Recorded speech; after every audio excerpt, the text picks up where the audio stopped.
முதலாம் நூற்றாண்டில் வாழ்ந்த எபிரேய விசுவாசிகள் ரோமர்களாலும் யூதர்களாலும் பலவிதமான உபத்திரவங்களையும் பாடுகளையும் அவர்கள் சந்திக்க நேர்ந்தது. இப்படிப்பட்ட உபத்திரவத்தின் மத்தியிலே ஒரு சில கிறிஸ்தவர்கள் சபையை விட்டு விலகி போனார்கள். மனிதனுக்கு பயந்து, அரசாங்கத்திற்கு பயந்து சத்தியத்தை விட்டு விலகி மீண்டும் மோசேயினுடைய பழைய சடங்குகளுக்கு திரும்பினார்கள். இயேசு கிறிஸ்துவுடைய சிலுவை மரணம் போதுமான என்பதை மறந்து போனவர்களாக மீண்டும் ஆட்டை பலி செலுத்த திரும்பினார்கள். பாவத்திற்கான ஒரே தீர்வு கிறிஸ்துவுடைய இரத்தம் மட்டுமே என்பதை மறந்து போனார்கள். பழைய ஏற்பாட்டிலே சொல்லப்பட்ட அனைத்து பலிகைகளும் பண்டிகைகளும் ஆட்டினுடைய பலிகளும் அனைத்தும் யாரை காண்பிக்கிறதோ, யாரை முன்னிலைப்படுத்துகிறதோ, யாரை நிஜமாக காண்பிக்கிறதோ அந்த நிஜத்தை விட்டு நிழலை இவர்கள் பிடித்து கொண்டார்கள். எனவேதான் பரிசுத்த ஆவியானவர் இந்த 13 அதிகாரங்கள் மூலமாய் மீண்டும் சொல்றார், நீங்கள் இயேசு கிறிஸ்து எப்படிப்பட்ட தேவன் என்பதை மறந்துவிட்டீர்கள். கிறிஸ்துவ வாழ்வில் அவர்கள் இயேசுவை நோக்கி ஓடாமல் இயேசுவை விட்டு பின்னோக்கி ஓடுகிற அவிசுவாசிகளாக மாறி போனார்கள். கிறிஸ்துவ வாழ்க்கை குறித்து வேதம் அநேக உருவகங்களை நமக்கு காண்பித்துக் கொண்டிருக்கிறது. கிறிஸ்துவ வாழ்க்கை என்பது அது போராட்ட களம் என்று அப்போஸ்தலனாகிய பவுல் அவர் சொல்கிறார். அதே போல கிறிஸ்துவ வாழ்க்கையை பற்றிதான இன்னொரு உருவகத்தையும் இங்கு பரிசுத்த ஆவியானவர் நமக்கு காண்பிக்கிறார். என்ன உருவகம்? நமக்கு நியமித்திருக்கிற ஓட்டத்திலே பொறுமையோடு ஓடக்கடவோம். கிறிஸ்துவ வாழ்க்கை இது போராட்ட களம் மாத்திரமல்ல, கிறிஸ்துவ வாழ்க்கை இது ஓட்ட பந்தயத்தை முன்னிலைப்படுத்துகிறதாக இருக்கிறது. நாம் அனைவரும் ஓட்ட பந்தயத்தில் இருக்க வைக்கப்பட்டிருக்கிறோம். கிறிஸ்துவ வாழ்க்கை அது படுத்து தூங்குகிற வாழ்க்கை அல்ல, அது உட்கார்ந்து கொண்டிருக்கிற வாழ்க்கை அல்ல, அது உட்கார்ந்து கொண்டு உலகத்தினுடைய எல்லா விதமான ஆசாபாசங்களையும் அனுபவித்து எவ்விதமான உபத்திரவங்களும் இல்லாமல் ஆடம்பரமாக வாழக்கூடிய வாழ்க்கை அல்ல. கிறிஸ்துவ வாழ்க்கை ஓடக்கூடிய வாழ்க்கை. யாரை நோக்கி ஓடுதல் என்பதை அறிந்திருக்க வேண்டும். எதை விட்டு ஓட வேண்டும் என்பதையும் வேதம் நமக்கு காண்பிக்கிறது. எப்படி ஓட வேண்டும் என்பதை வேதம் நமக்கு காண்பிக்கிறது. இந்த இடத்துல நாம் சிந்திக்கும் பொழுது 11ஆம் அதிகாரம் எதை காண்பிக்கிறது? இந்த 12ஆம் அதிகாரத்திற்கான கான்டெக்ஸ்ட் பின்னணி என்னன்னு சொல்லி பார்க்கும் பொழுது 10ஆம் அதிகாரம் திருப்பிக் கொள்ளுங்கள். 10ஆம் அதிகாரம் 38ஆம் வசனம் 39ஆம் வசனம் இவ்வாறு சொல்கிறது, விசுவாசத்தினாலே நீதிமான் பிழைப்பான், பின்வாங்கி போவானானால் அவன் மேலே ஆத்துமா பிரியமாய் இராது என்கிறார்.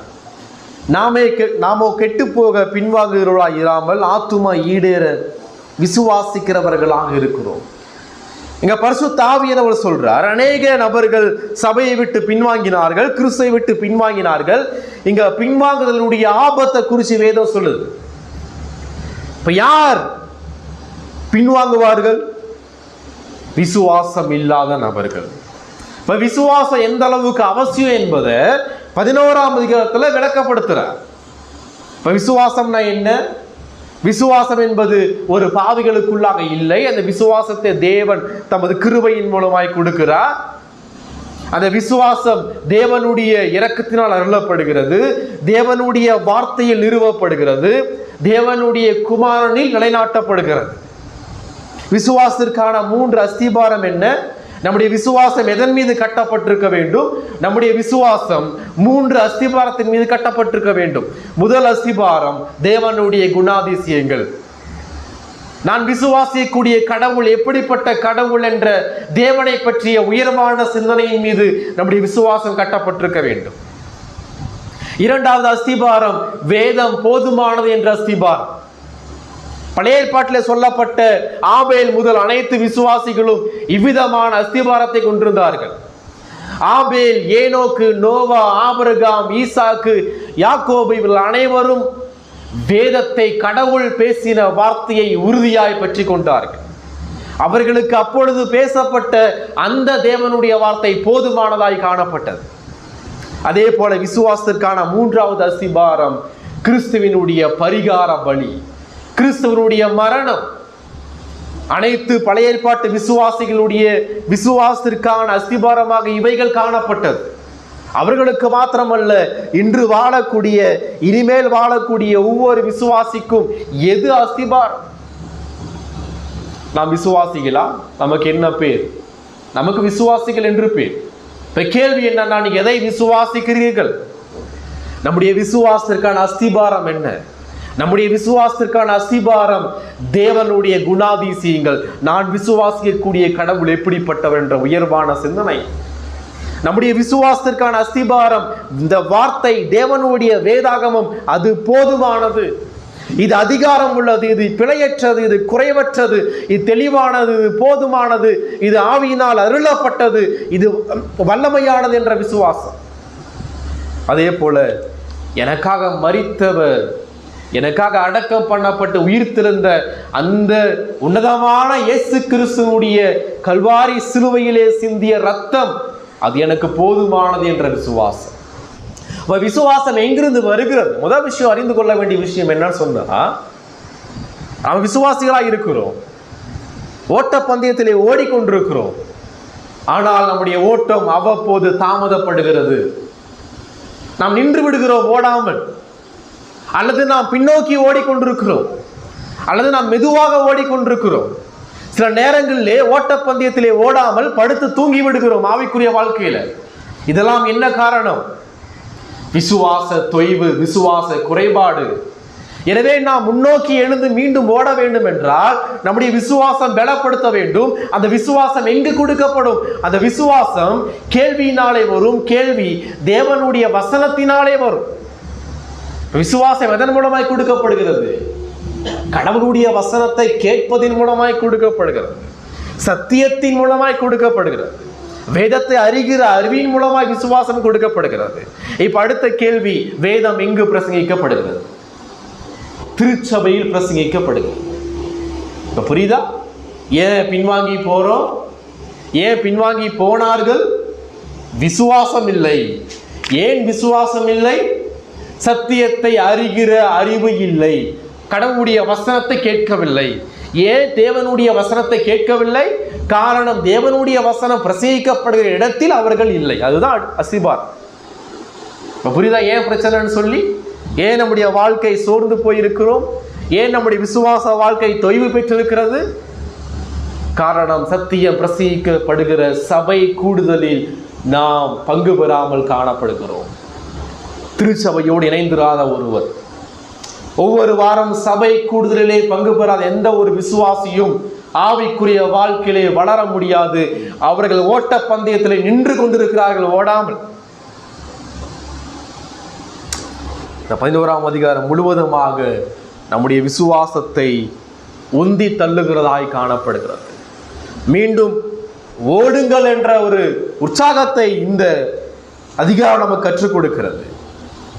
தொடர்ச்சியாக இந்த அதிகாரம், இந்த புத்தகம் முழுவதுமாக பின்மாற்றத்தினுடைய ஆபத்தை குறித்து பேசிக்கொண்டே வரும். இந்த 13 அதிகாரத்தை வாசிக்கும் போது சுமார் 5-6 எச்சரிப்புகளை ஆவியானவர் ரொம்ப கடுமையா கொடுத்திருக்கிறார். ரொம்ப கடுமையா சபையை பார்த்து ஆவியானவர் பேசியிருக்கிறார். பின்மாற்றம், பின்வாங்குதல் எவ்வளவு ஆபத்தானது என்பதை குறித்து ஒரு சில வசனத்தை நம்ம திருப்பி பார்க்கலாம். 2ஆம் அதிகாரம் 4ஆம் வசனத்தை எடுத்துக்கொள்ளுங்கள். பின்வாங்குதலுடைய ஆபத்து இந்த சொல்ற, அடையாளங்களினாலும் அற்புதங்களினாலும் பலவிதமான பலத்த செய்கைகளினாலும் தம்முடைய சித்தத்தின்படி பகிர்ந்து கொடுத்த பரிசுத்த ஆவியின் வரங்களினாலும் தேவன் தாமே சாட்சி கொடுத்ததுமாயிருக்கிற இவ்வளவு பெரிய ரட்சிப்பை குறித்து நாம் கவலையற்றிருப்போமானால் தண்டனைக்கு எப்படி தப்பித்துக் கொள்வோம்? பின்மாற்றத்தினுடைய ஆபத்து. அதே போல 3ஆம் அதிகாரம் 7ஆம் வசனம் 8ஆம் வசனத்துல சொல்றார், ஆகையால் பரிசுத்த ஆவியானவர் சொல்லுகிறபடி இன்று அவருடைய சத்தத்தை கேட்பீர்களாகில் வனாந்திரத்திலே கோபம் மூட்டின போதும் சோதனை நாளில் நடந்தது போல இருதயங்களை கடினப்படுத்தாதிருங்கள். இருதய கடினத்தினுடைய ஆபத்தை குறித்து பேசுறார். 6ஆம் அதிகாரம் 4ஆம் வசனம் முதல் வாசிக்கும் பொழுது, ஏனெனில் ஒரு தரம் பிரகாசிக்கப்பட்டும் பரம ஈவை ருசி பார்த்தும் பரிசுத்த ஆவியை பெற்றும் தேவனுடைய நல்வார்த்தையும் இனிவரும் உலகத்தின் பலன்களையும் ருசி பார்த்தும் மறுதலித்து போனவர்கள் தேவனுடைய குமாரனை தாங்களே மறுபடியும் சிலுவையிலே அறைந்து அவமானப்படுத்துகிறபடியால் மனம் திரும்புவதற்கு ஏதுவாய் அவர்களை மறுபடியும் புதுப்பிக்கிறது கூடாத காரியம். ஏன் கூடாத காரியம்? அவர்கள் மனம் திரும்ப மாட்டார்கள். காரணம், இறுதியே கடினம். 10ஆம் அதிகாரம் திருப்பிக் கொள்ளுங்கள். 26ஆம் வசனம் முதல் வாசிக்கும் போது, சத்தியத்தை அறியும் அறிவை அடைந்த பின்பு நாம் மனப்பூர்வமாய் பாவம் செய்கிறவர்களாய் இருந்தார் பாவங்கள் நிமித்தம் செலுத்தத்தக்க வேறொரு பலி இனியிராமல் நியாய தீர்ப்பு வரும் என்று பயத்தோடு எதிர்பார்க்குதலும் விரோதிகளை பற்றிக்கும் கோபாக்கினுமே இருக்கும். மோசேயினுடைய பிரமாணத்தை தள்ளுகிறவன் இரக்கம் பெறாமல் 2-3 சாட்சியினாலே வாக்கினாலே சாகிறானே. தேவனுடைய குமாரனை காலின் கீழ் மிதித்து தன்னை பரிசுத்தம் செய்த உடன்படிக்கையின் ரத்தத்தை அசுத்தம் என்று நீ கிருபையினாவை நிந்திக்கிறவன் எவ்வளவு கொடிதான ஆக்கினைக்கு பாத்திரவானாய் இருப்பான் என்பதை யோசித்து பாருங்கள். 31ஆம் வசனம் பாருங்க. ஜீவனுள்ள தேவனுடைய கைகளில் விழுகிறது பயங்கரமாயிருக்குமே. இந்த விசுவாசிகள் எதுக்கு பயப்படுறாங்கன்னு சொன்னா, ரோம அரசனுடைய கையில விழுறதை குறித்து பயப்படுறாங்க. ரோம அரசனுடைய கோபத்தை யாரால சகிக்க முடியும்? ஐயோ, இந்த ரோம அரசன் எங்களை கொலை செஞ்சிருவானே, கொடூரமா கொலை பண்ணுவானே என்ற பயத்துல வாழ்ந்து கொண்டிருந்தாங்க. ஆனா ஆவியானவர் சொல்றார், நீங்க ரோம அரசனுக்கு பயப்பட்டு கொண்டிருக்கிறீங்க. ஆனா ரோமன் அரசனை காட்டிலும் வல்லமையான தேவனுடைய கையில் விழுவது எந்த அளவுக்கு ஆபத்தான. அதுதாங்க சொல்றார். பின்மாற்றத்தினுடைய ஆபத்தை குறித்து பேசிட்டு இறுதியில சொல்றார், பின்வாங்கி போவானால் அவன் மேல் ஆத்துமா பிரியமாயிராது. பின்வாங்கி போறான்னு சொன்னா அவன் தேவனுக்கு எதிரியாக சத்துருவாக இருக்கிறான்.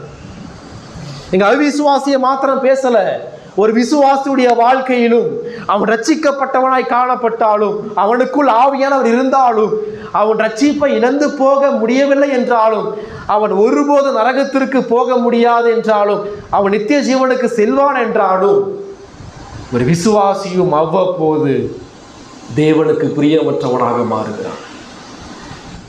விசுவாசத்தில் தோய்ந்து போகும் பொழுது, உலகத்தை பார்க்கும் பொழுது, உலகத்தினுடைய இச்சைகளையும் ஆசாபாசங்களையும் பார்க்கும் பொழுது, இயேசுவை விட்டு தன் கண்களை விளக்கும் பொழுது, அவனும் குறிப்பிட்ட காலத்தில் அவிசுவாசியாக மாறுகிறான்.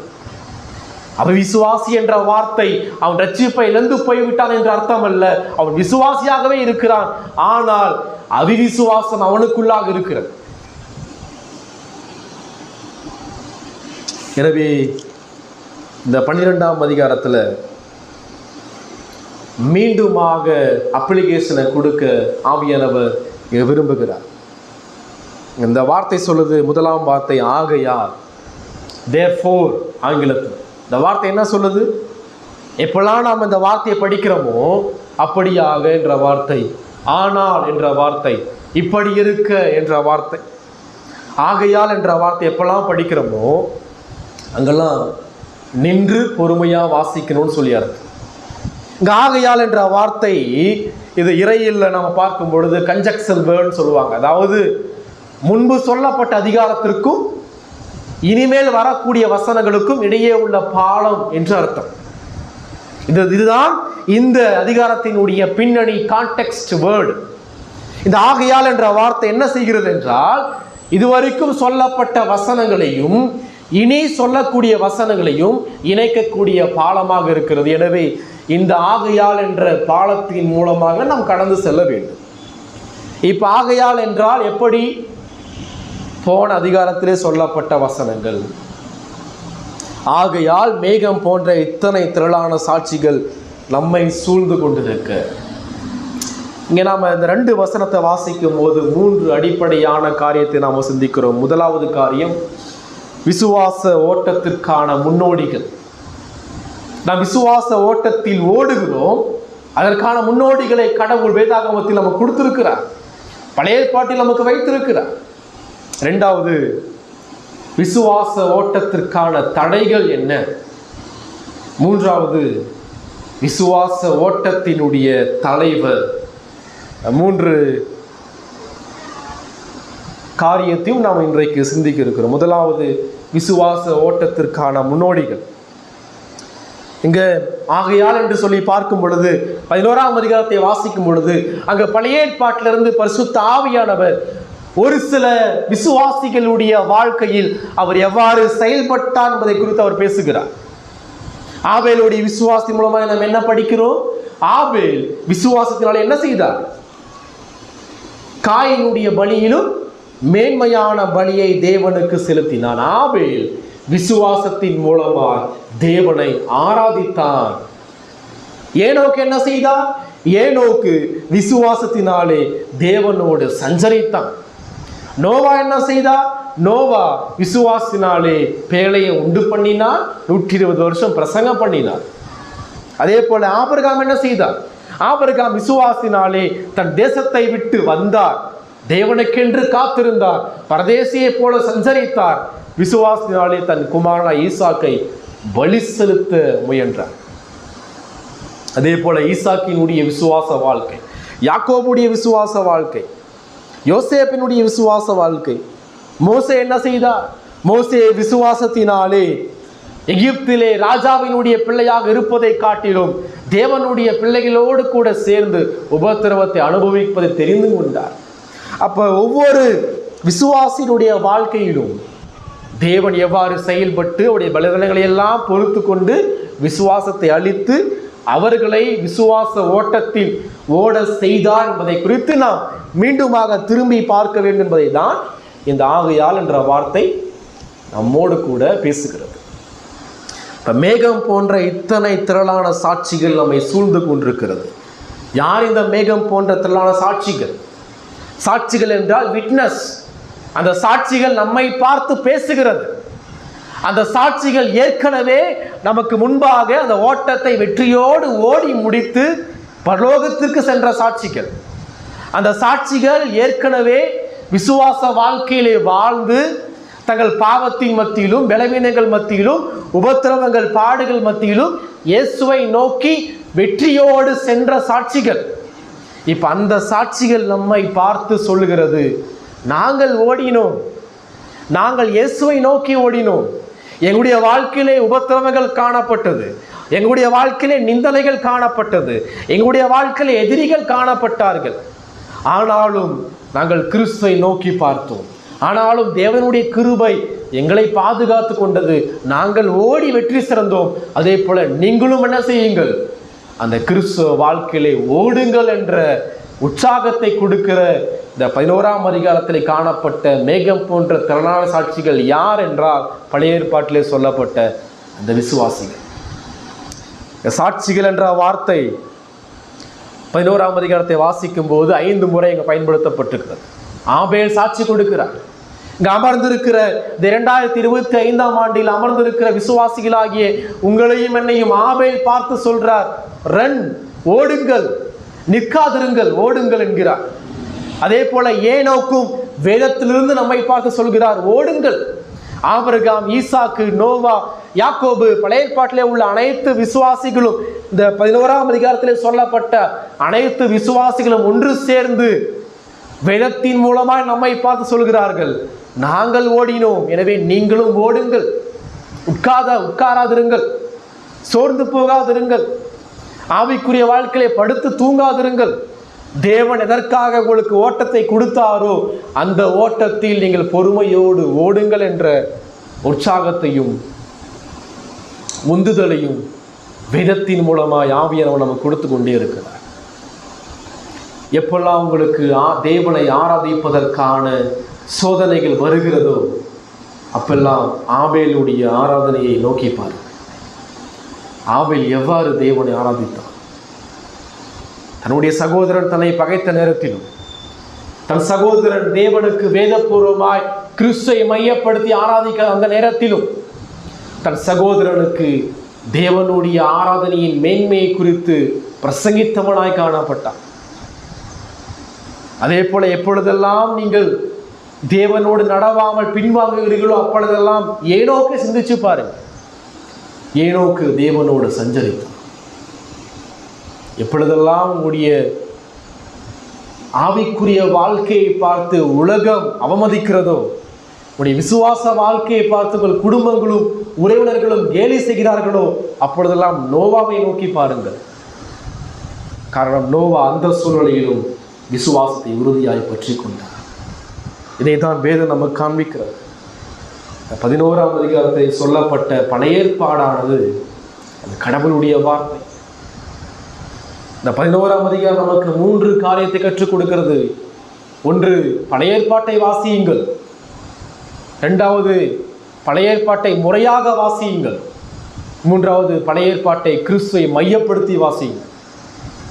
பழைய ஏற்பாட்டை அதிகமாக வாசியுங்கள். காரணம் என்ன? இந்த பழைய ஏற்பாடு நமக்கு நம்முடைய ஆவிக்குரிய வாழ்க்கையின் வளர்ச்சிக்கென்று எழுதப்பட்டிருக்கிறது.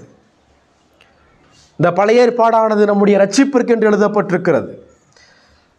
2 தீமோத்தேயு 3ஆம் அதிகாரம் 15ஆம் வசனம் சொல்கிறது, கிறிஸ்து இயேசுவை பற்றும் விசுவாசத்தினாலே உன்னை ரட்சிப்புக்கேற்ற ஞானம் உள்ளவன் ஆக்கத்தக்க பரிசுத்த வேத எழுத்துக்களை. இங்கே பரிசுத்த வேத எழுத்துக்கள் என்பது பழைய ஏற்பாட்டை குறித்து பவுல் பேசுகிறார். இப்போ பழைய ஏற்பாடு என்ன செய்யுது? ரட்சிப்பை கொடுக்கிறது பாவிகளுக்கு. அது மாத்திரமல்ல, 1 பேதுரு 1:16 சொல்லுகிறது. பேதுரு சொல்றார், கர்த்தர் பரிசுத்தராய் இருக்கிறது போல நீங்களும் பரிசுத்தராய் இருங்கள் என்று வேத வாக்கியம் சொல்கிறதே. இப்போ பழைய ஏற்பாடு சொல்கிறது நீங்கள் பரிசுத்தப்படுங்கள் என்று சொல்கிறது.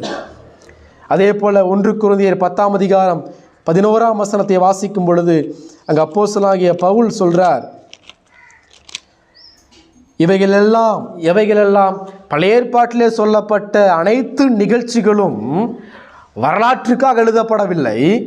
இவைகளெல்லாம் திருஷ்டாந்தங்களாக அவர்களுக்கு சம்பவித்தது உலகத்தின் முடிவு காலத்தில் உள்ள நமக்கு எச்சரிப்புண்டாகும்படி எழுதப்பட்டிருக்கிறது. பழைய ஏற்பாடானது நம்மை எச்சரிக்கிறது. அது மாத்திரமல்ல, பழைய ஏற்பாடு நம்மை ஆறுதல் படுத்துகிறது. ரோமர் 15ஆம் அதிகாரம் 4ஆம் வசனத்தை வாசிக்கும் பொழுது அங்கே அப்போஸ்தலனாகிய பவுல் சொல்கிறார். ரோமர் 15ஆம் அதிகாரம் 4ஆம் வசனம்,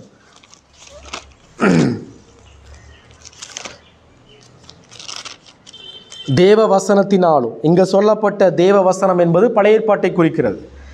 தேவ வசனத்தினால் உண்டாகும் பொறுமையினாலும் ஆறுதலினாலும் நாம் நம்பிக்கையுள்ளவர்கள் ஆகும்படி முன்பு எழுதியிருக்கிறவைகள் எல்லாம் நமக்கு போதனையாக எழுதியிருக்கிறது.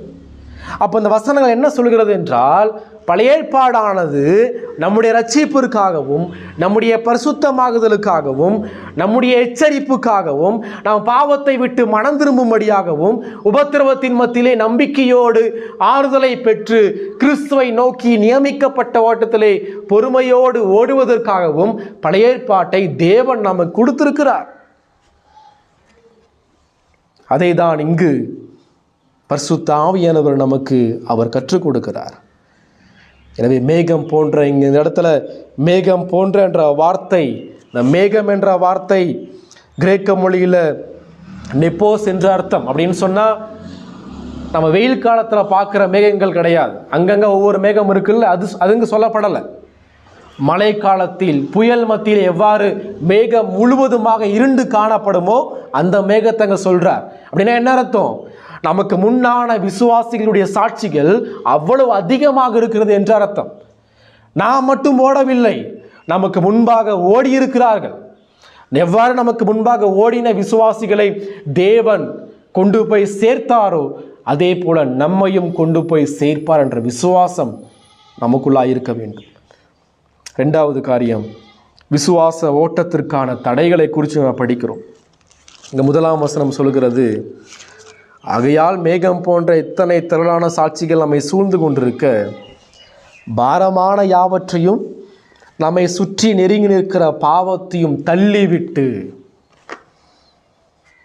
நாம் விசுவாச ஓட்டத்தில் இருக்கிறோம். விசுவாச ஓட்டத்தில் ஓடும் பொழுது நாம் சிந்திக்க வேண்டிய விஷயம், வேதத்தை திரும்பி பாருங்கள், வேதத்தை மனதிலே கொண்டு வாருங்கள், வேதத்திலே சொல்லப்பட்ட விசுவாசிகளுடைய வாழ்க்கையை ஆராய்ந்து பாருங்கள். அது மாத்திரமல்ல, ஓடும் பொழுது எதை விட்டு ஓட வேண்டும் என்பதை குறித்து பேசுகிறார். நம்முடைய ஓட்டத்திற்கு எது தடைகள் என்பதை குறித்து பேசுகிறார். கிறிஸ்துவ வாழ்க்கையில் நம்மை பிடித்து கொண்டிருக்கிற காரியங்கள் என்ன என்பதை குறித்து பேசுகிறார். நாம் வேகமாக ஓடாமல் நம்மை தடை செய்யக்கூடிய காரியங்கள் என்ன என்பதை குறித்து இங்கே பேசுகிறார். 2 காரியத்தை சொல்றார். ஒன்று, பாரமான யாவற்றையும். 2வது, சுற்றி நெருங்கி நிற்கிற பாவம். பாரமான யாவற்றையும் என்று சொல்லி பார்க்கும் பொழுது, ஒரு ஓட்ட பந்தயத்திலே ஓடக்கூடிய ஒரு வீரன் அவன் வேகமாக ஓட வேண்டும் என்றால் அவன் அநேக உடைகளை தரித்து கொண்டு ஓட மாட்டான், அல்லது பேக மாட்டிட்டு ஓட மாட்டான், வெயிட்டான ஒரு விஷயத்தை எடுத்துக்கொண்டு ஓட மாட்டான். அவன் எப்படி ஓடுவான்? ஒரு சின்ன ஷார்ட்ஸ், ஒரு சின்ன பனியன், இதை மட்டும் உடுத்திக்கொண்டு அவன் ஓடுவான். ஏன்? அவன் ஓடுவதற்கு தடையாக இருக்கக்கூடிய அனைத்து பொருட்களையும் ஆடைகளையும் அவன் வைத்து விட்டு தான் அவன் ஓடுவான். ஏன்னு சொன்னால் அந்த ஆடைகளும் பொருட்களும் அவனுக்கு எடையாக இருக்கும். அவன் ஓடுவதில் அவன் தாமதமாக நேரிடும். இந்த ஓட்டப்பந்தயத்தை குறித்து பேசும்போது, யூதர்களுக்கும் ரோமர்களுக்கும் ஓட்டப்பந்தயம் ஒன்று புதுசானதெல்லாம் கிடையாது. அதனுடைய விளையாட்டு, ரோமர்களுடைய விளையாட்டில் ஒன்று தான் ஓட்டப்பந்தயம். இப்போ இந்த ஓட்டப்பந்தயத்தில் ஓடுவதற்கான பாரமான யாவற்றையும் தள்ளி வைக்க வேண்டும் என்பதை இந்த வேதம் நமக்கு சொல்கிறது. உங்களுடைய வாழ்க்கையில் சிந்திச்சு பாருங்க. நீங்கள் கிறிஸ்தவ வாழ்க்கையிலே ஓடுவதற்கு உங்களுக்கு பாரமாக என்ன இருக்கிறது? எவ்வாறு மோட்ச பிரயாண புத்தகத்தை வாசிக்கும் பொழுது கிறிஸ்தியான் அவன் மீது பாவ மூட்டை என்கிற ஒரு மூட்டை வைக்கப்பட்டு அவன் ஓட முடியாதவனாய் குந்தி குந்தி நடந்து போகும் பொழுது, அவன் சிலுவைக்கு நேராக செல்லும் பொழுது அந்த பாவ மூட்டைகள் அங்கு அருந்து விழுகிறது. இப்போ அந்த கிறிஸ்தியான் என்கிற ஜான் பனியன் எழுதிய அந்த நபரை நடக்க விடாமல் ஓட விடாமல் செய்தது எது? அந்த மூட்டை. அதே போல விசுவாசிகளுடைய உங்களுடைய வாழ்க்கையில், என்னுடைய வாழ்க்கையில் நாம் தேவனை நோக்கி, இயேசுவை நோக்கி வேகமாக ஓடக்கூடாமல், அதிகமாய் பரிசுத்தமாக்கப்படாமல், அதிகமாய் மனம் திரும்ப செய்யாமல், பாவத்தை வெறுக்காமல் நம்மை எது அழுத்தி கொண்டிருக்கிறது? நமக்கு எது பாரமான காரியம்? யோசித்து பாருங்க. இந்த பாரமான காரியத்தை தள்ளிவிடுங்கள். உங்களுடைய எல்லா பாரத்தையும் சுமந்து கொண்டு ஆவிக்குரிய வாழ்க்கையில ஓட முடியாது. அப்படி ஓட முடியாது. அது தாமதமாகும். அது உங்களை சோர்வடைய செய்யும். அடுத்து சொல்றார், சுற்றி நெருங்கி நிற்கிற பாவம். இந்த பாவங்கள் என்று சொல்லப்படவில்லை, பாவம் என்று சொல்லப்படுகிறார். இந்த பாவம் எதை குறிக்கிறது? ஒரு குறிப்பிட்ட ஒரு பாவத்தை இது குறிப்பிடுகிறது. எந்த பாவம்? 11ஆம் அதிகாரத்தில் சொல்லப்பட்ட விசுவாசத்திற்கு எதிரான பாவம் அவிவிசுவாசம். அவிவிசுவாசத்தோடு உங்களால் ஓட முடியாது. சொல்லப்பட்ட அந்த பாவம் எங்க இருக்கிறது? தூரமா இல்லை, சொல்றார் சுற்றி இருக்கிறது, நெருங்கி இருக்கிறது, நின்று கொண்டிருக்கிறது. காயின் கிட்ட தேவன் பேசும்போது சொல்றார், பாவம் வாசற்படியிலே படுத்திருக்கும். பாவம் நம்மை நெருங்கி நின்று கொண்டிருக்கிறது. ஆங்கிலத்தில் படிக்கும் பொழுது வார்த்தை பாவம் உங்களை சிக்க வைப்பதற்கு காத்து கொண்டிருக்கிறது என்று அர்த்தம். பாவம் உங்களை வீழ்த்துவதற்கு, உங்களை தேவனை விட்டு விலக்குவதற்கு, உங்களை கீழே தள்ளுவதற்கு, நீங்கள் கீழே விழச் செய்து உங்கள் முழங்கால்களிலே காயத்தை ஏற்படுத்த பாவம் உங்களை சுற்றி உங்கள் அருகாமையில் இருக்கிறது என்று அர்த்தம். இந்த பாவத்தை என்ன செய்யணும்? தள்ளிவிட வேண்டும். ஓட்டப்பந்தயத்திலே ஓடுகிற அந்த ஓட்ட வீரன் அவனுக்கு ஓடுவதற்கு தடையா இருக்கக்கூடிய வெளிப்புறமான பாரத்தையும் அவன் தள்ளிவிட வேண்டும். அவனுக்குள் இருக்கக்கூடிய அந்த நம்பிக்கை குறைபாட்டையும் அவன் எடுத்து போட வேண்டும். இந்த பாரம் என்ற வார்த்தை வெளிப்புறமான தாக்கத்தை குறிப்பிடுகிறது. பாவம் என்ற வார்த்தை நமக்குள்ளா இருக்கக்கூடிய தடைகளை குறித்து பேசப்படுகிறது. சுற்றி நெருங்கி நிற்கிற பாவம் என்றால், பாவம் உங்களை தந்திரத்தோடு விழ செய்வதற்கு ஆயத்தமாயிருக்கிறது என்றார். நம்ம பாவத்தை தேடி போக வேண்டிய அவசியமே கிடையாது. பாவம் நமக்குள்ளாக இருக்கிறது. விருதிய மகா கேடுள்ளதும் திருக்குள்ளதுமாயிருக்கிறது. பாவம் வாசற்படியிலே படுத்துக் கொண்டிருக்கிறது. நாம் பாவத்தை தேடி போக வேண்டிய அவசியம் இல்லை.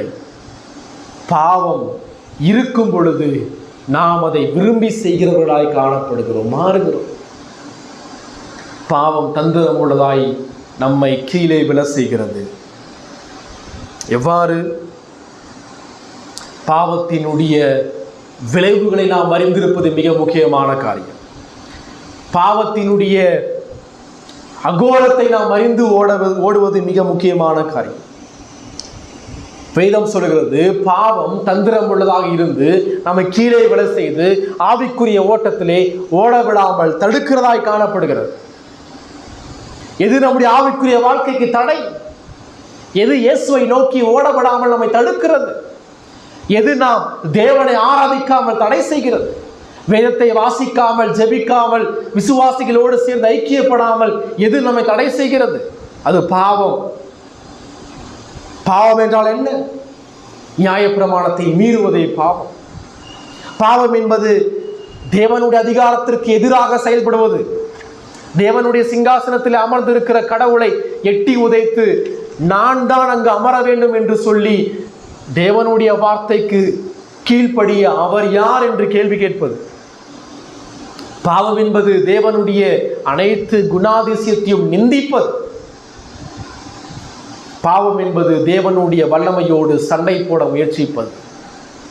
அவிசுவாசம் மிகப்பெரிய பாவம். அந்த அவிசுவாசம் நம்மை தேவனுக்கு பிரியமற்றவனாய் மாற்றுகிறது. அந்த அவிசுவாசம் நம்மை வேதம் போதுமானது அல்ல என்பதை நம்ப செய்கிறது. நம்முடைய அவிசுவாசம் கிறிஸ்துவுடைய சிலுவையை அவமதிக்கிறது. நம்முடைய அவிசுவாசம் தேவன் வல்லமையுள்ளவர், தேவன் சர்வ இறையாண்மையுள்ளவர் என்ற சத்தியத்தை நிராகரிக்கிறது. ரோமர் 13:12 வாசிக்கும் பொழுது அங்கு அப்போஸ்தலனாகிய பவுல் சொல்கிறார். ரோமர் 13:12,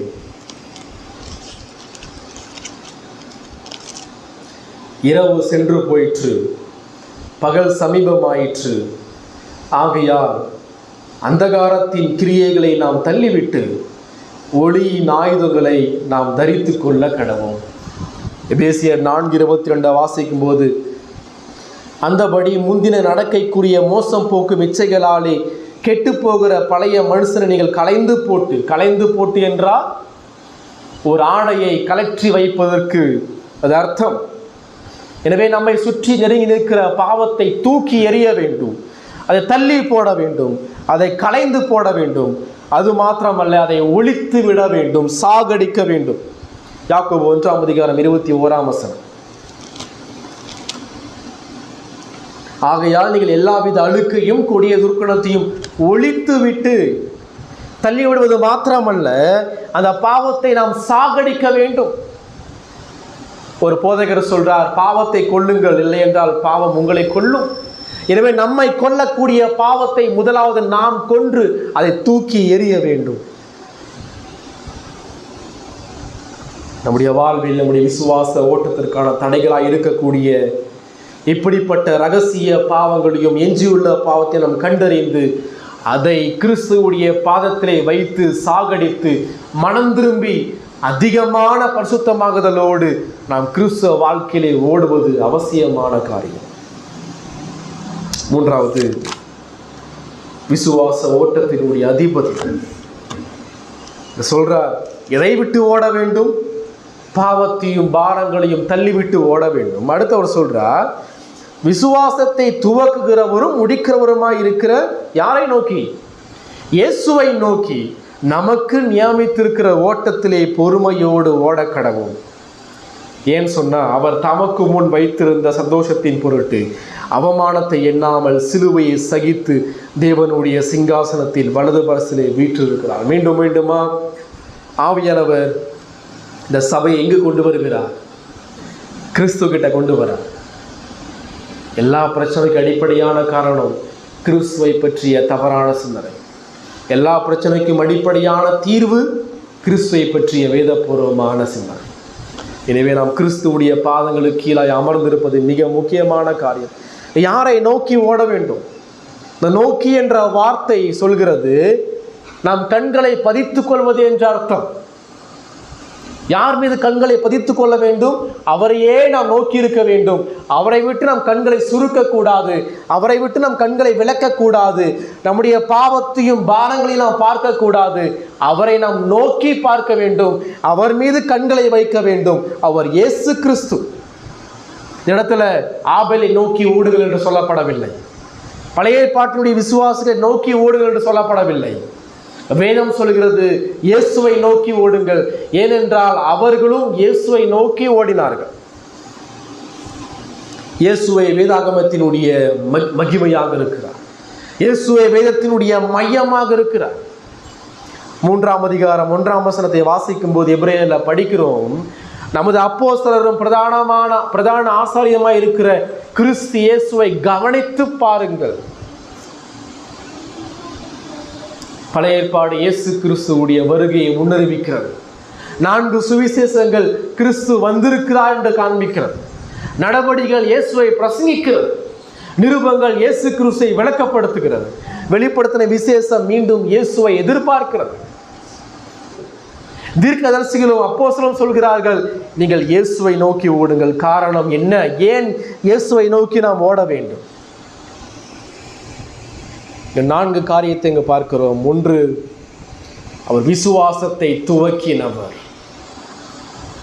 ஏன் நீங்களும் நானும் நமக்கு நியமித்திருக்கிற ஓட்டத்திலே இயேசுவை நோக்கி ஓட வேண்டும்? முதலாவது காரியம், நமது விசுவாசத்தை துவக்கியவர் யார்? அந்த இயேசு கிறிஸ்து. ஓட்டப்பந்தயத்தில் நாம் வந்து நிற்பதற்கு முன்பாக நாம் எங்கு ஓடிக்கொண்டிருந்தோம்?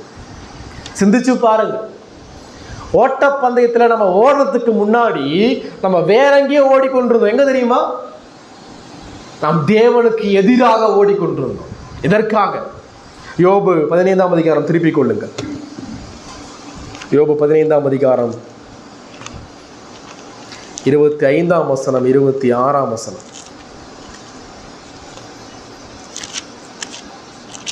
நாம் கிறிஸ்துவ வாழ்க்கையிலே இயேசுவை நோக்கி ஓடுவதற்கு முன்பாக நாம் எங்கு ஓடிக்கொண்டிருந்தோம்?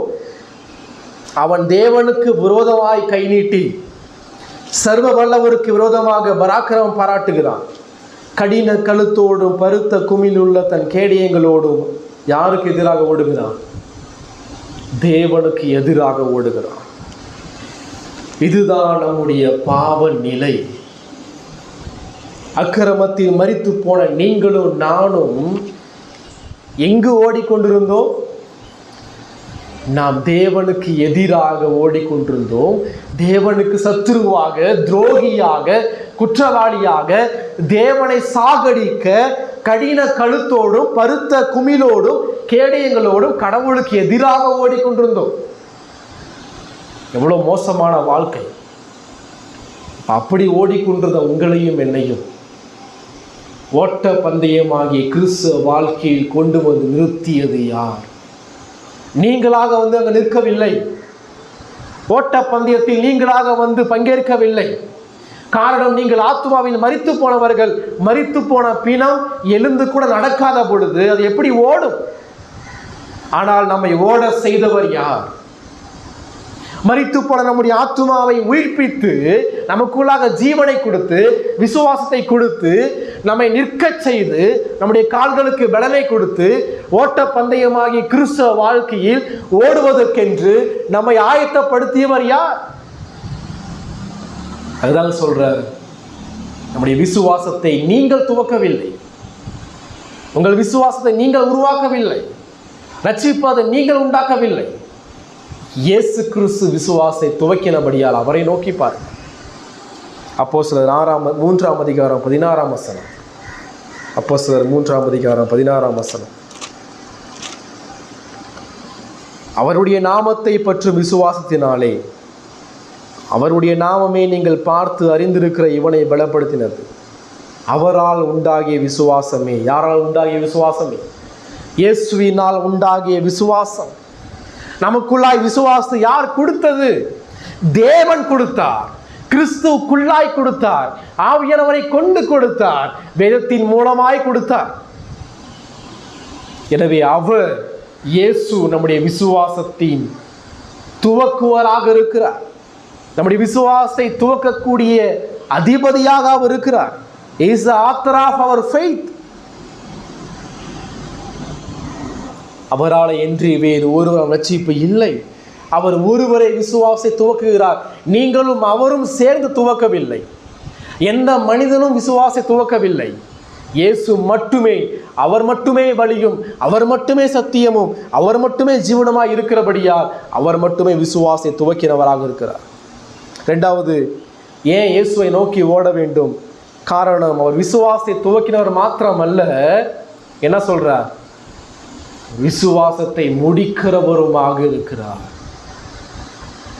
விசுவாசிக்கூடிய பரிசுத்தவான்களுடைய பாதுகாப்பு விடாமுயற்சியும், அவர் ரட்சிப்பை அவர் பாதுகாத்து நித்தியம் வரைக்கும் கொண்டு போய் சேர்க்க யார் வல்லமையுள்ளவர்?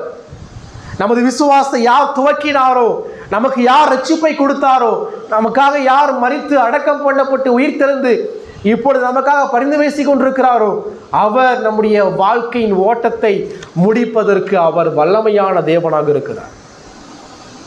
எவ்வாறு கல்வாரி சிலுவையிலே தேவன் கொடுத்த பணியை நிறைவேற்றி எல்லாம் முடிந்தது என்று தன் ஆவியை ஒப்பு கொடுத்தார், அதே போல நம்முடைய வாழ்க்கையும் கிறிஸ்துவ வாழ்க்கையின் பரிசுத்தமாகுதலையும் அவர் முடித்து நித்தியத்தை அவரோடு கூட வாழ செய்ய அவர் வல்லமையான தேவனாக இருக்கிறார். பிலிப்பியர் 1ஆம் அதிகாரம் 5ஆம் வசனம் 6ஆம் வசனம் சொல்கிறது. பிலிப்பியர் 1:5-6, உங்களில் நற்கிரியை தொடங்கினவர் அதை இயேசு கிறிஸ்துவின் நாள் பரியந்தம் முடிய நடத்தி வருவார் என்று நம்பி நான் உங்களை நினைக்கிற பொழுதெல்லாம் என் தேவனை ஸ்தோத்திரிக்கிறேன். யூதா 24:25, வலுவாதபடி உங்களை காக்கவும் தமது மகிமையுள்ள சன்னிதானத்திலே மிகுந்த மகிழ்ச்சியோடு உங்களை நிறுத்தவும் மாசற்றவர்களாய் நிறுத்தவும் வல்லமையுள்ளவர் யார்? அவர் இயேசு கிறிஸ்து. தாம் ஒருவரே ஞானமுள்ளவருமாகிய நம்முடைய இரட்சகரான தேவனுக்கு கனமும் மகத்துவமும் வல்லமையும் அதிகாரமும் இப்பொழுதும் எப்பொழுதும் உண்டாவதாக. நம்மில் விசுவாசத்தை துவக்கியவர் நம்மை மாசற்றவர்களாக நம்முடைய பரிசுத்தத்தை பூரணப்படுத்தி தேவனுக்கு முன்பாக நம்மை நிறுத்த அவர் வல்லமை உள்ள கடவுள். காரணம், இதைத்தான் 1ஆம் நூற்றாண்டு விசுவாசிகள் அறியவில்லை. தன்னுடைய வாழ்க்கையிலே காணப்படுகிற உபத்திரவங்களையும் பாடுகளையும் வியாதிகளையும் சோர்வுகளையும் பார்த்து விலகி போனார்கள். ஆனால் வேதம் சொல்கிறது, உடைய வாழ்க்கையிலே உபத்திரவங்களும் பாடுகளும் இருந்தாலும் கூட இயேசு கிறிஸ்து உங்கள் விசுவாச ஓட்டத்தை துவக்கினார், அவர் உங்களோடு கூட வருகிறார், அவர் உங்கள் ஓட்டத்தை முடிப்பார். இயேசு வேற எங்கேயோ கிடையாதுங்க. நம்முடைய ரட்சிப்பை ஆரம்பித்தது அவர். நாம் ஓடும்போது தனிமையாக ஓட கிடையாது, நம்மோடு கூட அவர் இயேசு வருகிறார். நாம் ஓட்டத்தை முடிக்கும் பொழுதும் அங்கேயும் இயேசு இருக்கிறார். நம்மோடு கூட இயேசு இருந்தார், இப்பொழுதும் இருக்கிறார், இனிமேலும் அவர் இருப்பார் என்ற விசுவாசத்தோடு நாம் ஓடுவது அவசியமான காரியம். மூன்றாவது, ஏன் இயேசுவை நோக்கி பார்க்க வேண்டும்? இங்க சொல்ற 2ஆம் வசனம் சொல்கிறது, அவர் தமக்கு முன் வைத்திருந்த சந்தோஷத்தின் பொருட்டு அவமானத்தை எண்ணாமல் சிலுவையை சகித்து. பழைய ஏற்பாட்டில் உள்ள விசுவாசியெல்லாம் பார்த்துங்க சொல்றாரு. இப்ப இன்னும் ஒரு மேன்மையான உதாரணத்தை காண்பிக்கிறார். இயேசு கிறிஸ்துடைய வாழ்க்கையை காண்பிச்சு இயேசு கிறிஸ்து எவ்வாறு ஓடினார் என்பதை குறித்து பேசுறார். இயேசு கிறிஸ்து என்ன செஞ்சார் என்பதை குறித்து பேசுறார். அவர் நம்முடைய பாவங்களுக்காக மரித்தார். எனவே நாம் அவரை நோக்கி பார்க்க வேண்டும். எவ்வாறு மரித்தார்? அவமானத்தை எண்ணாமல். சிலுவை மரணம் என்பது அது அவமானத்தால் மூடப்பட்ட ஒரு காரியம், அவமானத்தால் நிறைந்த ஒரு காரியம். சிந்திச்சு பாருங்க, யார் அவமானத்தை அனுபவித்தது? தேவனுடைய குமாரன், மகிமையின் தேவன், வானத்தையும் பூமியும் உண்டாக்கினவர், பிதாவினுடைய ஒரே பேரான குமாரனாக இயேசு கிறிஸ்து, முழு உலகத்தையும் படைத்தவர், மரியாளுடைய வயிற்றிலே படைப்பாக வந்தார். முழு உலகத்தையும் போஷித்த அந்த ஆண்டவராக இயேசு கிறிஸ்து பாலுக்காக தன் பலவீனமான பாவியாகிய தாயை சார்ந்து கொண்டார். முழு உலகத்திற்கும் ஆகாரத்தை கொடுத்த அந்த இயேசு கிறிஸ்து தன் பூலோக தகப்பனாகி யோசேப்போடு கூட சேர்ந்து தச்சு வேலை செய்தார். 33 ஆண்டு காலம் எந்த தேவன் பரிசுத்தர் பரிசுத்தர் பரிசுத்தர் என்று சேராபீன்கள் தொழுது கொண்டதோ அந்த தேவன் பூமியில் 33 ஆண்டு காலம் பாவிகளுக்கு மத்தியிலே வாழ்ந்தார். அவர் சகித்த அவமானங்களை சிந்திச்சு பாருங்க. எவ்வளவு அவமானங்கள். பார்க்க நபர்கள் என்ன சொன்னாங்க? இயேசுவை நீ வேசியின் மகன் சொன்னாங்க. வேசியின் மகன் என்னன்னு புரியுதா? சுத்த தமிழ்ல அது மிக கொடூரமான கெட்ட வார்த்தை. அதை சொல்லி தேவகுமாரனாகி இயேசுவை திட்டினார்கள். அதை சகித்தார். நீ பிசாசு பிடிச்சவன்னு சொன்னாங்க, அதை சகித்தார். நீ குடிவெறின்னு சொன்னாங்க, அதை சகித்தார். நீ சாப்பாட்டு பிரியன் என்று இயேசுவை பார்த்து சொன்னாங்க, அதை சகித்தார். நீ பிசாசினுடைய தலைவன் சொல்லி சொன்னாங்க, அந்த அவமானத்தை கிறிஸ்து சகித்தார். அது மாத்திரமல்ல, சிலுவைக்கு நேராக செல்கிற நேரத்தில் எவ்வளவு நபர்கள் அவர் மீது காரி துப்பினார்கள். எந்த முகம் வெண்மையாக சூரியனை விட பிரகாசமாக காணப்பட்டதோ அந்த முகத்தின் மீது பாவிகளுடைய எச்சில்கள் விழுந்தது. எந்த தலை எல்லாவற்றுக்கும் மேலாக உயர்த்தப்பட்டதோ அந்த தலையின் மீது அடிக்கப்பட்டது. நீதியின் வெண்மை வஸ்திரத்தினாலே உடுத்தப்பட்ட அவர் நிர்வாணமாக்கப்பட்டார். பிதாவின் ஒரே பேரான சொந்த குமாரன் அதே பிதாவினால் சிலுவையிலே கைவிடப்பட்டார். எவ்வளவு அவமானங்களை இயேசு சகித்தார். ஒருத்தன் சொல்றான், பிலாத்துக்கிட்ட பேசிட்டு இருக்கும்போது, பிரதான ஆசாரியங்கிட்ட பேசிட்டு இருக்கும்போது ஒருத்தன் சொல்றான், வேகமா வந்து இயேசுடைய கன்னத்துல ஓங்கி அரைஞ்சு சொல்றான், நீ இப்படிதான் பேசுவியா? ஒரு அதிகாரிகிட்ட இப்படிதான் நீ பேசுவியான்னு சொல்லி இயேசுடைய கன்னத்துல வேகமா அரைகிறான். இப்போ இயேசு கேட்கிறார், நான் என்ன பண்ண நடிக்கிறீங்கன்னு சொல்லி கேட்கிறார். யார்? கடவுள் படைத்த தேவன் எந்த அளவுக்கு தன்னை முழுமையாக தாழ்மைப்படுத்தி அடிமையின் ரூபமெடுத்து எல்லா அவமானத்தையும் சகித்திருந்தார். சிலுவையில் அடிக்கப்பட்ட நேரத்திலும் கூட, நிர்வாணமாய் சதைகள் கிழிக்கப்பட்டு தொங்கவிடப்பட்ட நேரத்திலும் கூட அவரை பரியாசம் பண்ணினார்கள், அவரை இகழ்ந்தார்கள், கள்ளனும் கூட இகழ்ந்தார்கள். எல்லாம் சொல்றாங்க, நீ தேவனுடைய குமாரன் தானே, கீழே இறங்கி வா பார்க்கலாம். எவ்வளவு கிண்டலும் கேலியும் கிறிஸ்து மீது சுமத்தப்பட்டார். எல்லா அவமானத்தையும் இயேசு சகித்தார். எனவேதான் விசுவாச வாழ்க்கையிலே ஓடிக்கொண்டிருக்கிற நீங்களும் நானும் இந்த உலகத்தார் மூலமாய் கொடுக்கப்படுகிற அவமானங்களையும் நிந்தனைகளையும் சகிக்க வேண்டும். எப்போ சகிக்க முடியும்? கடவுளே இப்படிப்பட்ட அவமானத்தை சகித்தார் என்றால் நீங்கள் நான் எம்மாத்திரம்? கிறிஸ்துவ வாழ்க்கை நிமித்தம், சந்தோஷத்தின் நிமித்தம். எதுல சந்தோஷம்? இயேசு சொல்றார், பிதாவின் சித்தத்தின்படி செய்வதே எனக்கான ஆகாரம் அப்படின்றார். இயேசுவுக்கு எது சந்தோஷம்? உலகம் உண்டாவதற்கு முன்பாக பிதாவாகிய தேவன் எத்தனை பேரை கிறிஸ்துவிடம் ஒப்படைத்தாரோ அத்தனை பேரையும் இப்பொழுது இயேசு கிறிஸ்து மீட்டு கொண்டார் என்ற சந்தோஷம். அதை முன்பாக வைத்து கிறிஸ்து எல்லாவற்றையும் சகித்து அவர் நமக்கு முன்பாக சென்றார். அவர் சிலுவையை சகித்தார். அனைத்து வழிகளையும் வேதனைகளையும் அவமானங்களையும் இயேசு சிலுவையிலே சகித்தார். சிலுவை எதை காண்பிக்கிறது? இயேசு சகித்த இந்த அவமானங்கள் என்ன சொல்கிறது? உங்களுடைய பாவங்கள் அது அவமானப்படுத்தும் உங்களை. பாவம் நிச்சயமாக நமக்கு அவமானத்தை கொண்டு வரும், வெட்கத்தை கொண்டு வரும். பாவம் நமக்கு ஒருபோது நித்திய மகிழ்ச்சியை கொடுக்காது. பாவம் நமக்கு அவமானத்தை மட்டுமே, நிந்தனைகளை மட்டுமே கொண்டு வரும். அதற்கு உதாரணம் கிறிஸ்துடைய சிலுவை மரணம்.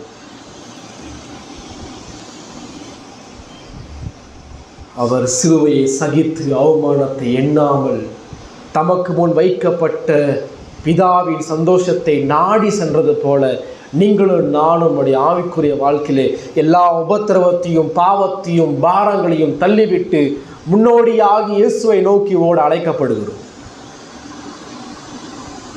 அது மாத்திரமல்ல, இயேசு கிறிஸ்துவை நோக்கி நாம் ஏன் ஓட வேண்டும் என்று சொல்றார். அவர் சிலுவையை சகித்தார். அது மாத்திரமல்ல, தேவனுடைய சிங்காசனத்திலே வலது பார்சத்திலே வீற்றிருக்கிறார். அவர் நம்முடைய விசுவாசத்தை துவக்கினார், அவர் நம்முடைய விசுவாசத்தை முடித்தார், அவர் நமக்காக மரித்து ரத்தத்தை சிந்தினார். அது மாத்திரமல்ல, உயிர்த்தெழுந்து தேவனுடைய வலது பார்சத்திலே வீற்றிருக்கிறார், அமர்ந்திருக்கிறார். எதை குறிக்கிறது? அவர் மரித்து அப்படியே போகவில்லை, உயிரோடு எழுந்தார். கிறிஸ்தவத்தினுடைய அஸ்திபாரம். இயேசு நமக்காக உயிரோடு இருக்கிறார். அவர் எங்க அமர்ந்திருக்கிறார்? பிதாவுக்கு மேலே இல்லை, பிதாவுக்கு கீழே இல்லை, பிதாவுக்கு இடது பக்கத்தில் அல்ல, பிதாவினுடைய வலது பக்கத்தில். வலது பரிசம் என்பது பிதாவுடைய வல்லமையை குறிக்கிறது. அந்த வல்லமைக்கு நிகராக இயேசு அமர்ந்திருக்கிறார். அமர்ந்திருக்கிற வார்த்தை ஏன் பயன்படுத்தப்பட்டிருக்கிறது? காரணம், பழைய ஏற்பாட்டிலே பலி செலுத்தக்கூடிய ஒவ்வொரு பிரதான ஆசாரியனும் உட்காரக்கூடாது. அவன் நின்று கொண்டே பலி செலுத்தணும், நின்று கொண்டே ஆராதனை செய்யணும். எதை காண்பிக்கிறது? மீட்பு முற்று பெறவில்லை என்பதை காண்பிக்கிறது. ஆனால் இந்த பிரதான ஆசாரியன் அமர்ந்திருக்கிறார் என்றால் நமக்கான மீட்பு முடிக்கப்பட்டது என்ற அர்த்தம். கிறிஸ்துவுடைய வலது பரிசம் எதை குறிக்கிறது? இயேசு தேவனுக்கு சமமானவர், இயேசு பூரண பரிசுத்தமானவர், இயேசு சர்வத்தையும் ஆளுகை செய்கிற சர்வ ஏக சக்கராதிபதி, இயேசு திருச்சபைக்கு தலைவர், இயேசு நமக்கான பலிகளை செலுத்தி நம்முடைய மீட்பை முடித்த அவர் ரட்சிப்பின் அதிபதி. அது மாத்திரமல்ல, இயேசு அவர் நியாயாதிபதியாக மீண்டும் நியாயத்திருக்க வருகிறார் என்பதை கிறிஸ்துவுடைய வலது பரிசம் நமக்கு போதிக்கிறது. நமக்கான நம்பிக்கை எது? நமக்காக மரித்து அடக்கம் பண்ணப்பட்ட உயிர்த்தெழுந்த நமது ரட்சிப்பின் அதிபதி தேவனுடைய வலது பரிசலை வீற்றிருக்கிறார். அவர் ராஜா. நம்முடைய தலைகளுக்கு மேலாய் உள்ள அனைத்து பிரச்சனைகளும் அவருடைய பாதங்களுக்கு கீழ்ப்படுத்தப்பட்டிருக்கிறது. அவர் ஒருவரை முழு படைப்புகளை இயக்கி கொண்டிருக்கிற அதிபதி நமது ஆண்டவராக இயேசு கிறிஸ்து. அவரை நோக்கி பாருங்கள். உங்கள் பலவீனத்தின் மத்தியில் அவரை நோக்கி பாருங்கள். உங்களுக்கு சுகத்தை கொடுக்க அவர் வல்லமையான கடவுள். உங்கள் மனம் திரும்புதலில் அவரை நோக்கி பாருங்கள். உங்கள் பாவங்களை மன்னிக்க அவர் அதிகாரம் உள்ளதே. உங்கள் உபத்திரவத்தின் பாடுகள் மத்தியில் அவரை நோக்கி பாருங்கள். நிந்தனைகள் உங்களுக்கு வரும் பொழுது, உங்களுக்கு துரோகங்கள் வரும் பொழுது இயேசுவை நோக்கி பாருங்கள். நமது ஆண்டவரே துரோகத்தை சகித்தார் என்றால் நாம் ஏமாத்திரம்? நமது ஆண்டவரே எல்லா அவமானத்தையும் சகித்தார் என்றால் நாம் ஏமாத்திரம்? கிறிஸ்துவ வாழ்க்கையில் விசுவாசத்தோடு ஓடுங்கள். இயேசுவை பற்றி உயர்வான சிந்தனையோடு ஓடுங்கள். நீங்கள் எப்பொழுது உங்கள் வாழ்க்கையிலே இயேசுவை விட்டு கண்களை விலக்கி மற்ற பாவத்தின் மீதும் உலகத்தின் மீதும் வைக்கிறீர்களோ அங்கு உங்களுடைய ஓட்டம் தடைபடுகிறது. தேவன் மனம் திரும்ப அழைக்கிறார். ஒருவேளை நீங்கள் இயேசுவை நோக்கி ஓடாமல் இயேசுவை விட்டு பின்னோக்கி ஓடுவீர்கள் என்றால் ஆபத்து அதிகம். காரணம், பிசாசானவன் கெர்ச்சிக்கிற சிங்கத்தை போன்று எவனை விழுங்கலாம் என்று வகை தேடி சுற்றி திரிந்து கொண்டிருக்கிறான். நமக்கெல்லாம் ஆடுகளுக்கெல்லாம் ஒரே பாதுகாப்பு, மந்தைக்கு கீழ் இருக்கிற வரைக்கும் மட்டும்தான். காரணம், சிங்கம் ஒருபோதும் ஆட்டிற்கு பயப்படாது, மெய்ப்பனுக்கு மட்டுமே பயப்படும். பிசாசான விசுவாசிகளுக்கு பயப்பட மாட்டான், ஆனால் மெய்ப்பனாக இயேசுவுக்கு மட்டுமே பயப்படுவான். எனது ஆடுகளாகி நீங்களும் நானும் மெய்ப்பனுக்கு கீழாக இருப்பது மிக அவசியமான காரியம். மனதிருமகள் சிலுவையை நோக்கி பாருங்கள். ராஜாதே ராஜாவாகி அமர்ந்திருக்கக்கூடிய தீர்க்கதரிசியாகிய பிரதான ஆசிரியர் இருக்கக்கூடிய இயேசுவை நோக்கி ஓடுங்கள். அவர் நம்முடைய விசுவாசத்தை துவக்கினார், அதை முடிப்பார். அவர் வல்லமையுள்ள கடவுளாக இருக்கிறார். நாம் ஜெபிக்கலாம்.